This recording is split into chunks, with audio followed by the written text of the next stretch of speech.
जय हिंद साथियों। महाराष्ट्र में एक बयान ने बवाल मचा दिया। राज ठाकरे ने कहा कि जो भी कलाकार मुंबई में काम करेगा उसे मराठी बोलनी होगी। ये बात सुनते ही यूपी बिहार के लोगों का खून खौल उठा। लोगों को लगने लगा कि अब फिर से वही पुराना विवाद शुरू हो गया है, महाराष्ट्र बनाम उत्तर भारत। लेकिन इस बार जवाब भी मिला, और वो भी बहुत तगड़ा।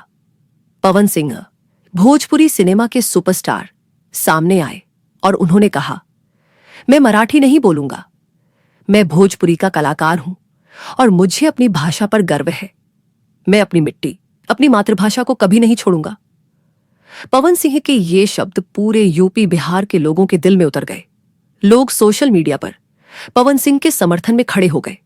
ट्विटर पर ट्रेंड होने लगा, हैशटैग पवन सिंह, हैशटैग हिंदी जिंदाबाद, हैशटैग बॉयकॉट राज ठाकरे। पवन सिंह अब केवल एक कलाकार नहीं रहे, वो एक प्रतीक बन गए, गर्व, स्वाभिमान और आत्मसम्मान का। बनारस, पटना, लखनऊ, बक्सर, गया जैसे शहरों से आवाजें उठने लगीं। लोग कहने लगे कि हम मजदूरी करने आते हैं, सम्मान बेचने नहीं। हम यहां काम करने आते हैं, भीख मांगने नहीं। हमारी भाषा को नीचा दिखाने वाले कोई भी हों, अब हम चुप नहीं बैठेंगे। भोजपुरी इंडस्ट्री के तमाम कलाकार भी पवन सिंह के साथ आ गए। काजल राघवानी ने कहा कि पवन सिंह ने जो कहा वो हर कलाकार की आत्मा की आवाज थी। खेसारी लाल यादव बोले कि कलाकारों को जोड़ने का काम करना चाहिए, तोड़ने का नहीं। निरहुआ ने साफ कहा कि मुंबई सबका है, किसी की बपौती नहीं है। इस पूरे मुद्दे पर जब राजनीति गरमाई तो बिहार और यूपी के कई नेताओं ने खुलकर राज ठाकरे की निंदा की। उन्होंने कहा कि ये भाषा का नहीं, अस्मिता का सवाल है। हिंदी हमारी राजभाषा है और कोई इसे छोटा नहीं बना सकता। सोशल मीडिया पर एक तूफान आ गया। पवन सिंह के बयान के वीडियो को लाखों लोगों ने देखा। इंस्टाग्राम, फेसबुक, यूट्यूब, हर जगह एक ही चर्चा थी। पवन सिंह ने राज ठाकरे को करारा जवाब दिया है। मराठी लोग भी दो हिस्सों में बंट गए। कुछ ने राज ठाकरे का समर्थन किया तो कुछ ने कहा कि नफरत की राजनीति बंद होनी चाहिए। लोगों ने वीडियो बनाकर कहा कि मुंबई सबका है, भारत एकता में विश्वास करता है, भाषा के नाम पर भेदभाव नहीं सिखाता। एक मराठी युवक ने इंस्टाग्राम पर लिखा कि हर कलाकार को सम्मान मिलना चाहिए, चाहे वो किसी भी भाषा का हो। पवन सिंह की ये बात लाखों युवाओं के दिल की आवाज बन गई। छोटे गांव से लेकर बड़े शहर तक लोग बोले कि हम भी जाएंगे मुंबई, लेकिन डर के नहीं, सम्मान के साथ।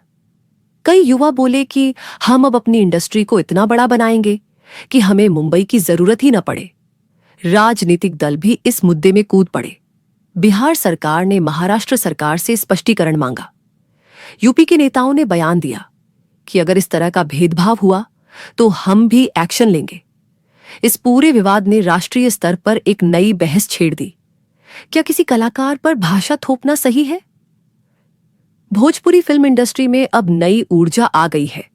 निर्माता और निर्देशक कहने लगे हैं कि अब हमें मुंबई पर निर्भर नहीं रहना है। हम अपने राज्य में स्टूडियो बनाएंगे, फिल्में बनाएंगे, अपने कलाकारों को प्रमोट करेंगे। बिहार और यूपी में शूटिंग हब बनने की बातें होने लगीं। लोगों ने कहा कि जब साउथ की इंडस्ट्री अपनी भाषा और संस्कृति को आगे बढ़ा सकती है तो भोजपुरी क्यों नहीं? अब वक्त आ गया है कि हम अपनी पहचान खुद बनाएं। और इस लड़ाई की शुरुआत पवन सिंह ने की है। पवन सिंह अब सिर्फ इस एक एक्टर नहीं रहे, वो एक आंदोलन का चेहरा बन चुके हैं। उन्होंने जो कहा वो हर उस इंसान की बात थी जो रोज संघर्ष करता है, जो अपनी भाषा, अपनी पहचान और अपने सम्मान के लिए लड़ता है।